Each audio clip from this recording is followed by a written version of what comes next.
आदरणीय दर्शकवृन्द, जय मसीह अनि नमस्कार। म पास्टर सङ्गम केसीको कार्यक्रम वचन र जीवन लिएर तपाईँको बिचमा उपस्थित भइसकेको छु। प्रिय दर्शकवृन्द, तपाईँलाई थाहा छ हामीले निरन्तर वचन र जीवन कार्यक्रममा वचनमा जानुभन्दा अगाडि प्रार्थना गरिराखेका छौँ अनि हाम्रो प्रार्थना परमेश्वरले सुन्नुहुन्छ, हामी विश्वास गर्छौँ, तपाईँ पनि विश्वास गर्नुहुन्छ। आज पनि भरोसा खबरको मेसेन्जर बक्समा हामीलाई प्राप्त भएका प्रार्थनाका विषयहरू छन्, केही विषयहरू छन्। म त्यो प्रार्थनाको विषय पढेर अनि प्रार्थनामा प्रवेश गर्न चाहन्छु। तिमोथी लोप्चन साउथ कोरियाबाट उहाँले हामीलाई लेख्नु भएको छ। तिमोथी लोप्चन साउथ कोरियाबाट विगत 14 वर्षदेखि उहाँको नाकमा समस्या रहेछ अनि सायद नाकमा समस्या भएको कारण उहाँलाई कतिचोटि सास फेर्न पनि गाह्रो हुन्छ होला, अप्ठ्यारो होला उहाँको नाकमा। अनि त्यो चङ्गाई मिलोस् भनेर उहाँले प्रार्थनाको लागि अनुरोध गर्नुभएको छ। त्यस्तै गरी आइती माया तामाङले लेख्नुभएको छ, विगत 1 हप्तादेखि उहाँको परिवारका सबैजना बिरामी छन्। खोकी लाग्ने, रिङ्गटा लाग्ने, टाउको दुख्ने अनि सानो बच्चाको शरीरमा फोकाहरू निस्कने अनि राति सुत्न नसक्ने भएको छ। अनि उहाँको छोरी सलिना, छोरा देवान अनि बुहारी कुमारी र नाति अञ्जलीको लागि प्रार्थना गरिदिनुहोस् भनेर लेख्नु भएको छ।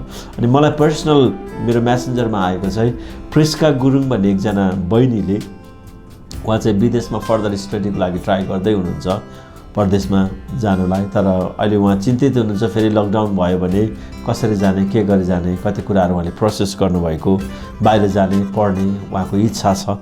अनि परमेश्वरले उहाँको निम्ति पनि बाटो ढोका खोलिदिनुहोस् भनेर प्रार्थना गर्नुपर्नेछ। आउनुहोस् दर्शकवृन्द, वचन र जीवन कार्यक्रममा प्रवेश गर्न अघि यी आएका प्रार्थनाका विषयहरूलाई परमेश्वरको समक्ष उहाँको उपस्थितिमा प्रार्थना गर्नेछौँ। आउनुहोस् प्रार्थना गरौँ। स्वर्ग अनि पृथ्वी सृष्टि गर्नुहुने परमेश्वर पिता, तपाईँलाई यस समय धन्यवाद चढाउँदछौँ, किनभने तपाईँ धन्यवाद, प्रशंसा, आदर, भक्ति चढाउने योग्यको परमेश्वर हुनुहुन्छ। तपाईँ परमेश्वरले मानिस जातिलाई प्रेम गर्नुहुन्छ। तपाईको अनुग्रह र निगाह निरन्तर तपाईले मानिसमा राख्नुहुन्छ। जब जब मानिसहरू आपद विपदमा हुन्छन्, दुःखमा हुन्छन्, बिमारी अवस्थामा हुन्छन्, तपाईँ परमप्रभुले आफ्ना मानिसहरूलाई आफ्नो कृपा देखाउनुहुन्छ, तपाईले निको बनाउनुहुन्छ। जसरी भर्खरै आएको प्रार्थनाको विषयहरूमा परमेश्वर पिता म प्रार्थना गर्दछु, साउथ कोरियाबाट तिमोथी लोप्चनको निम्ति म प्रार्थना गर्छु। उहाँले राख्नुभएको प्रार्थनाको विषयमा 14 वर्षदेखि उहाँको नाकमा समस्या भएको छ, जसको कारणले उहाँलाई कतिचोटि गाह्रो भएको छ।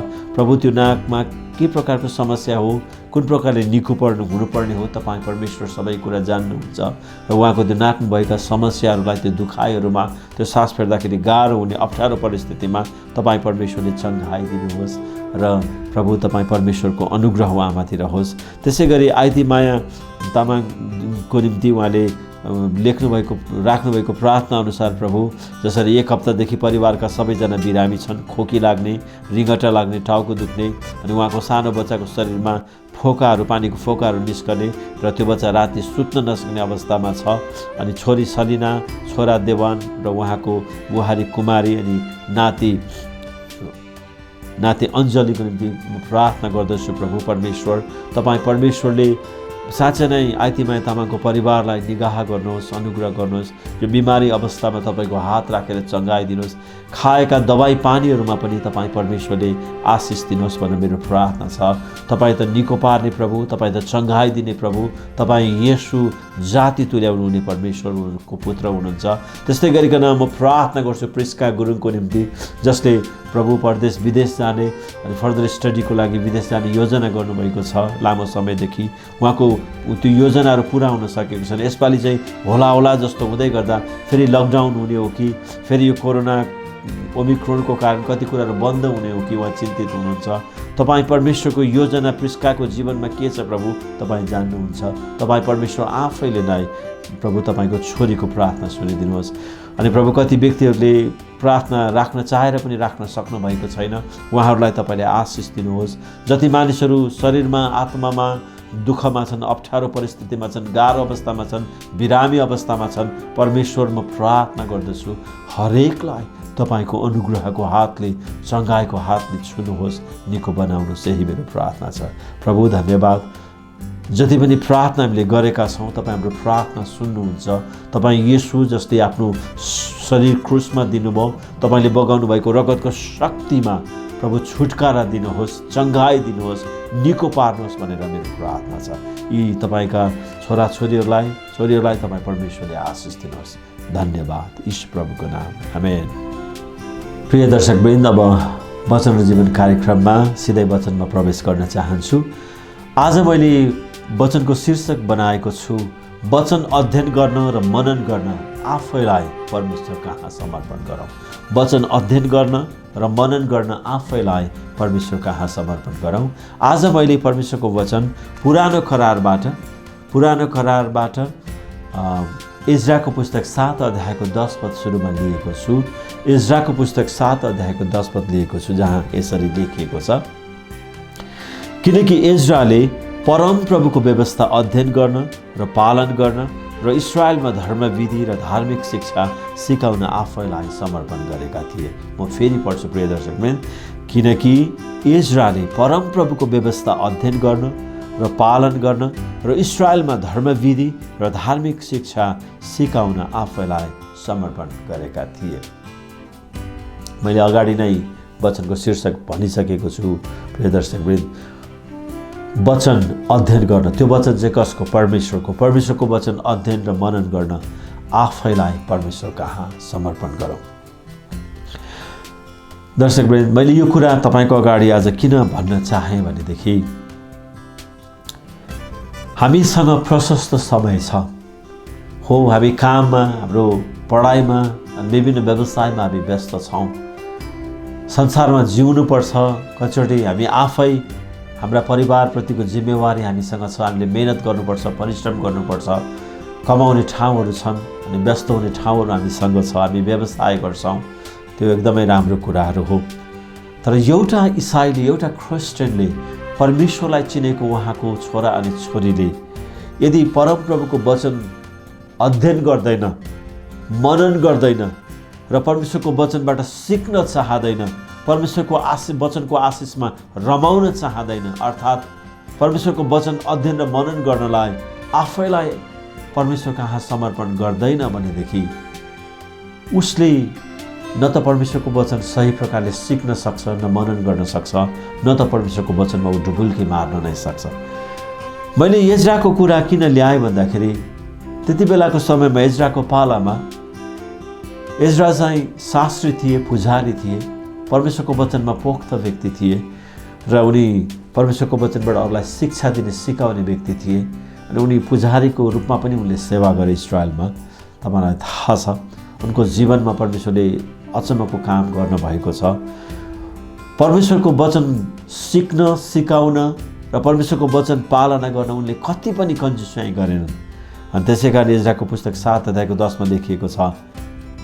त्योभन्दा माथि 9 पदमा हेऱ्यो भने त्यहाँ के लेखेको छ भने परमप्रभुको कृपालु हात तिनी माथि थियो भनेर लेखेको छ। परमेश्वरको कृपालु हात, दयाको हात इजरा माथि थियो। किन परमेश्वरको हात उनी माथि थियो भने उनी चाहिँ परमेश्वरको वचन पालना गर्नलाई, परमेश्वरको वचनमा समय बिताउनलाई, परमेश्वरको वचन अध्ययन गर्न, मनन गर्न र इस्राएलमा धार्मिक शिक्षा सिकाउनको निम्ति र इस्राएलमा धर्मविधिहरू, परमेश्वरको वचनको धार्मिक विधि विधानहरू सिकाउनको निम्ति उनले आफ्नो जीवन नै परमेश्वरलाई समर्पण गरेका थिए। मैले यो प्रसङ्ग किन कोट्याउन चाहेँ भने जब हामी वेदीबाट, पुलपिटबाट परमेश्वरको वचन मानिसहरूलाई सिकाउँदछौँ, हामी होसियारी हुनुपर्छ। कहिलेकाहीँ मलाई आइहाल्छ, मैले जानिहालेको छु, मलाई यो कुरा थाहा छ भनेर हामी आफ्नो प्रकारले बोल्ने गर्छौँ, भन्ने गर्छौँ, सिकाउने गर्छौँ।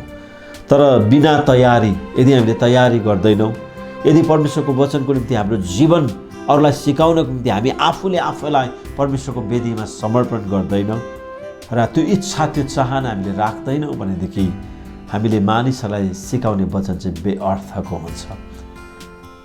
यदि हामीले सम्पूर्ण तवरमा आफैलाई पवित्र आत्मा त्रिएक परमेश्वरको अगाडि, परमेश्वर पिताको अगाडि, परमेश्वर पुत्रको अगाडि, पवित्र आत्मा परमेश्वरको अगाडि जब हामीले आफूलाई हाम्रो जीवन समर्पण गर्छौँ र भन्छौँ, प्रभु परमेश्वर, आज म तपाईँ परमेश्वरको वचन सिक्न लागेको छु, आज म तपाईँको वचन अध्ययन गर्न लागेको छु, आज म तपाईँको वचन मनन गर्न लागेको छु, तपाईँको वचनभित्र राखेका ती रहस्यमय कुराहरू, ती आशिषका कुराहरू, तपाईँको वचनमा तपाईँले राख्नुभएका ती प्रकाशका कुराहरू मलाई खोल्नुहोस्, देखाउनुहोस्, ताकि म तपाईँको वचन बुझ्न सकौँ, तपाईँको वचनको अर्थ म जान्न सकौँ, तपाईँको वचन बुझेर जानेर अनि मद्वारा मैले अरू धेरै मानिसहरूलाई तपाईँ परमेश्वरको वचनमा डोर्याउन सकौँ, सिकाउन सकौँ भनेर हामीले इजरायली जस्तै परमेश्वरमा हाम्रो आफ्नो जीवन समर्पण गर्नु जरुरी छ। हामी धेरै कुरामा व्यस्त हुन्छौँ, हामी व्यस्त संसारमा छौँ अनि धेरै कुराहरू हाम्रो आँखा अगाडि आउँछन्, हाम्रो वरिपरि आउँदछन् अनि हामीलाई हाम्रा इच्छा लागेका कुराहरू हामीलाई गर्न मनपर्छ, हामीलाई राम्रो लगाउन मनपर्छ, हामीलाई मिठो खान मनपर्छ, हामीलाई शान्त ठाउँमा बस्न मनपर्छ, हामीलाई असल कुराहरू सुन्न गर्न मनपर्छ। यो ठिकै हो, तर प्रिय दर्शकवृन्द, म तपाईँलाई आज एउटा कुरा स्पष्ट रूपमा भन्दछु, विशेष गरेर परमेश्वरको सेवकहरू, परमेश्वरको वचनमा परिश्रम गर्ने परमेश्वरको दासहरू, यद्यपि अनि असल क्रिस्चियन हुन्छु भनेर जिउन चाहने व्यक्तिहरू, जब त्यस्तो प्रकारको सोचमा हामी छौँ भनेदेखि प्रिय दर्शकवृन्द, म तपाईँलाई भन्न चाहन्छु, परमेश्वरको वचन अध्ययन गर्न, मनन गर्न, त्योभन्दा अगाडि परमेश्वर कहाँ हामीले आफ्नो जीवन समर्पण गर्नुपर्छ। स्वर्गमा रहनुभएको परमेश्वरलाई, मानिसलाई आफ्नै स्वरूपमा बनाउनु हुने परमेश्वरको अगाडि तपाईँ र मैले, विशेष गरेर म तपाईँलाई भन्न चाहन्छु, हामीले आफैलाई परमेश्वर कहाँ समर्पण गर्नुपर्छ। जबसम्म परमेश्वरले आफ्नो प्रकाश दिनुहुन्न, जबसम्म परमेश्वरले वचनको रहस्य खोल्नुहुन्न, जबसम्म परमेश्वरको आत्मा तपाईँको बिचमा ओर्लेर आउनुहुन्न अप्रत्यक्ष रूपमा, तबसम्म तपाईँले परमेश्वरको वचनको अर्थ, त्यो गहन अर्थ बुझ्न सक्नुहुन्न। जबसम्म परमेश्वरको वचनको अर्थ तपाईँले बुझ्नुहुन्न नि, तपाईँले अरूलाई सिकाउन पनि सक्नुहुन्न। यो खेलाची गर्ने कुराहरू होइन, यो ख्याल ठट्टाको कुरा होइन। जीवित परमेश्वरको वचन, सारा ब्रह्माण्डको मालिक सृष्टिकर्ता परमेश्वरको वचन अध्ययन गरेर, त्यो व्यवस्था वचनलाई अध्ययन गरेर पालन गर्न चाहेर जब हामी परमेश्वरको वचनहरूलाई सिकाउनको निम्ति आफ्नो जीवन समर्पण गर्छौँ, त्यसबाट परमेश्वरले आफ्नो महिमा लिनुहुँदछ। यसको बारेमा इजरायलले राम्रोसँग बुझेको कारण परमेश्वरको वचनले होसियारी साथ पालना गर्ने निर्णय गरे। परमेश्वरको वचन पालना गर्नुभन्दा अगाडि आफ्नो जीवनमा भएका पापका कुराहरू, अधर्मका कुराहरू, अनाज्ञाकारिताका कुराहरू, परमेश्वरलाई मन नपर्ने जति कुराहरू छ उनले आफ्नो जीवनबाट निकाल्न चाहे र सम्पूर्ण तवरमा उनले परमेश्वरको वचनमा आफूलाई केन्द्रित गर्न चाहे, जसको कारणले गर्दा अरूलाई सिकाउनु पूर्व, अरूलाई शिक्षा दिनु पूर्व आफै नै परमेश्वरको वचन अरूलाई सिकाउनको लागि आफ्नो जीवन चाहिँ उनले समर्पण गरे। अनि उनले एउटा निर्णय के गरे भने, अबदेखि उसो म चाहिँ मानिसहरूलाई परमेश्वरको वचन सिकाउँछु, भन्छु, त्यो धार्मिक शिक्षाहरू, इजरायलका धार्मिक धर्म विधि विधानहरू म सिकाउँछु, तर त्योभन्दा पूर्व म आफ्नो जीवनलाई परमेश्वरमा समर्पण गर्छु। के को लागि? परमेश्वरको वचन सिक्नको लागि। याकुबको पुस्तक 1 अध्यायको 22 पदमा, याकुबले लेख्नु भएको पत्र 1 अध्यायको 22 पदमा याकुबले भन्नुभएको कुरा पनि म तपाईँको अगाडि राख्न चाहन्छु। प्रिय दर्शकवृन्द, यदि तपाईँ वचन सुन्दै गर्दा तपाईँले आफ्नो बाइबल पनि राख्नुहुन्छ अथवा तपाईँको मोबाइलमा, ल्यापटपमा अब के छ तपाईँसँग, नोटप्याडमा तपाईँको वचन छ भने, परमेश्वरको वचन छ भने तपाईँले पल्टाउन पनि सक्नुहुन्छ। यहाँ के लेखेको छ भने, याकुब 1 अध्यायको 22 पदमा याकुबले आफ्नो पत्रमा उनले के भन्छन् भने, तर वचन पालन गर्ने हौ, सुन्ने मात्र भएर आफैलाई धोका नदेऊ। हेर्नुहोस् त के भन्छन् याकुबले, तर वचन पालन गर्ने हौ, सुन्ने मात्र भएर आफैलाई धोका नदेऊ। हामीले हाम्रो जीवनमा विभिन्न परमेश्वरका दासहरूबाट, वक्ताहरूबाट, मण्डलीमा पास्टर गुरुबाहरूबाट वा प्रचारकहरूबाट, परमेश्वरको सेवकबाट वचन सुनेका छौँ। अनि परमेश्वरको वचन हाम्रो अगाडि छ, पवित्र धर्मशास्त्र बाइबल। हामी त्यो वचन पढ्छौँ, सुन्छौँ पनि कहिलेकाहीँ, अरूले भनेको आफै पनि। तर वचनमा याकुबले के भन्नुहुन्छ भने आफ्नो पत्रमा, वचन पालन गर्ने हो, आफैलाई धोका दिएर सुन्ने मात्र नहो। कस्तो सत्य कुरा उहाँले भन्नुहुन्छ। उहाँले के भन्नुहुन्छ? वचन पालन गर्ने हो र सुन्ने मात्र भएर आफैलाई धोका नदेऊ। हामीले धेरैपल्ट परमेश्वरको वचन सुन्दछौँ, तर सुनेअनुसार एक प्रकारले हामीले आफूले आफूलाई धोका दिइराखेका हुन्छौँ। एउटा कानले सुन्यो, अर्को कानले उडाउने, एउटा कानले सुन्ने, अर्को कानले उडाउने। अनि परमेश्वरको सुनिएको वचनलाई कण्ठस्थ नगर्ने, मुखस्थ नगर्ने, सुनेको वचनलाई हृदयमा नराख्ने, सुनेको वचनलाई मगजमा नराख्ने। अनि परमेश्वरले यसो भन्दै हुनुहुन्छ। अनि यो उहाँले भन्नुभएको कुरा चाहिँ मैले बुझ्नुपर्छ, पालना गर्नुपर्छ भन्ने भन्ने त्यो ज्ञान हामीमा नआउने। त्यसै कारण याकुबले भन्नुहुन्छ, आफैलाई धोका दिएर सुन्ने मात्र होइन तर वचन पालना गर्ने हो। अनि परमेश्वरले चाहिँ चाहेको कुरा पनि तपाईँ र मेरो जीवनमा प्रिय दर्शकवृन्द यही हो। हाम्रो अगाडि उहाँले प्रशस्त रूपमा आफ्नो वचन दिनुभएको छ। उहाँले भन्नुहुन्छ, बाटो सत्य र जीवन म नै हुँ, मद्वारा बाहेक कोही पनि पिता कहाँ पुग्न सक्दैन। यूहन्नाको सुसमाचार 14 अध्यायको 6मा। अर्को ठाउँमा प्रभु येशूले भन्नुहुन्छ, म असल गोठालो हुँ। यूहन्नाको सुसमाचार 10को 10मा। यस्ता वचनहरू थुप्रै छन् बाइबलमा हामीले हेऱ्यौँ भने। तर के परमेश्वरको वचनलाई तपाईँ र मैले पालना गरिराखेका छौँ? परमेश्वरको वचनमा के हामी उभिराखेका छौँ? मत्तीको सुसमाचार 24 अध्यायको 35 पदमा प्रभु यीशु आफैले भन्नुहुन्छ, स्वर्ग र पृथ्वी बितेर जानेछन् तर मेरो वचन बित्ने छैन। प्रभु यीशु ख्रीष्ट शरीरमा संसारमा हुनुहुँदाखेरि 33 वर्षको उमेरसम्म उहाँ जिउनु भयो। 3.5 वर्ष संसारमा उहाँ रहनुभयो र आफ्ना चेलाहरूलाई परमेश्वरको राज्यको बारेमा सिकाउँदै गर्दा, परमेश्वरको वचन भन्दै गर्दा अनि बिमारीहरूलाई चङ्गाई गर्दै गर्दा, मानिसहरूको बिचमा सेवा पुर्याउँदै गर्दा उहाँले आफ्नो चेलाहरूको माझमा भन्नुहुन्छ, स्वर्ग र पृथ्वी बितेर जानेछन् तर मेरो वचन बित्ने छैन। यदि येशू प्रभुलाई परमेश्वरको पुत्र परमेश्वर भनेर, मुक्तिदाता र उद्धारकर्ता भनेर हामी विश्वास गर्छौँ, मानिलिन्छौँ, फेरि आउनु हुने राजाको रूपमा, महाराजाको रूपमा हामी लिन्छौँ भनेदेखि प्रिय दर्शकवृन्द उहाँले भन्नुभएको छ, स्वर्ग र पृथ्वी बितेर जानेछ तर मेरो वचन बित्ने छैन। अनि यसको अर्थ चाहिँ कति महत्त्वपूर्ण छ। परमेश्वरको वचन कति सत्य, सामर्थ्य, शक्तिशाली छ। तर उहाँको प्रभुले भन्नुहुन्छ, मेरो वचन बितेर जाने छैन।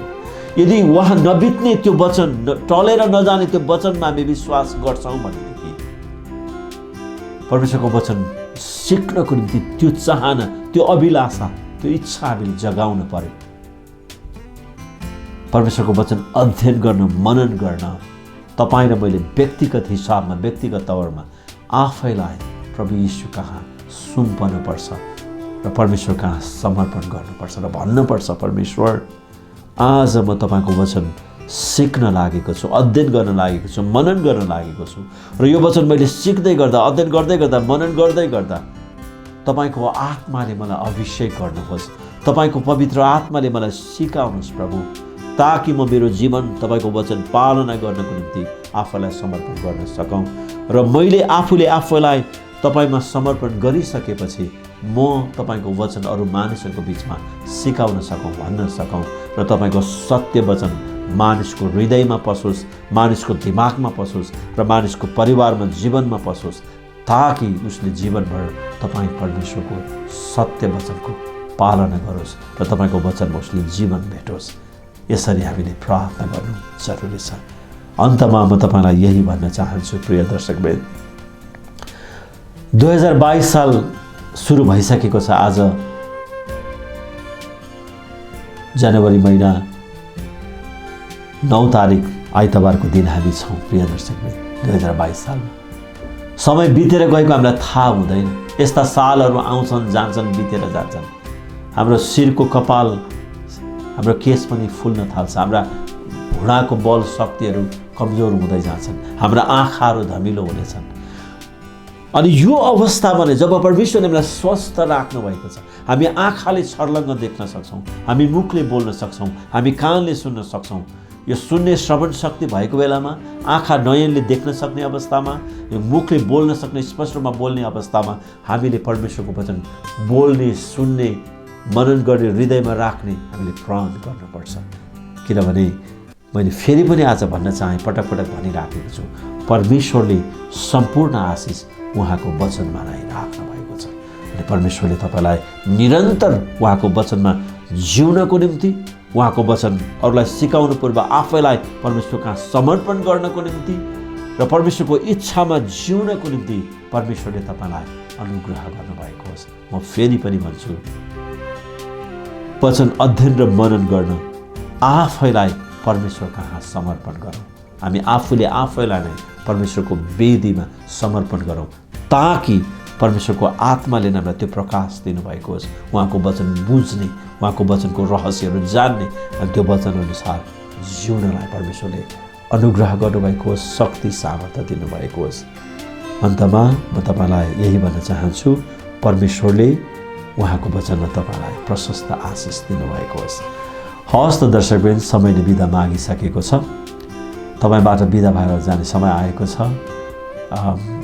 प्रिय मित्र भाइ निराजन मोक्तान र म पास्टर सङ्गम केसी तपाईँबाट बिदा हुन चाहन्छौँ।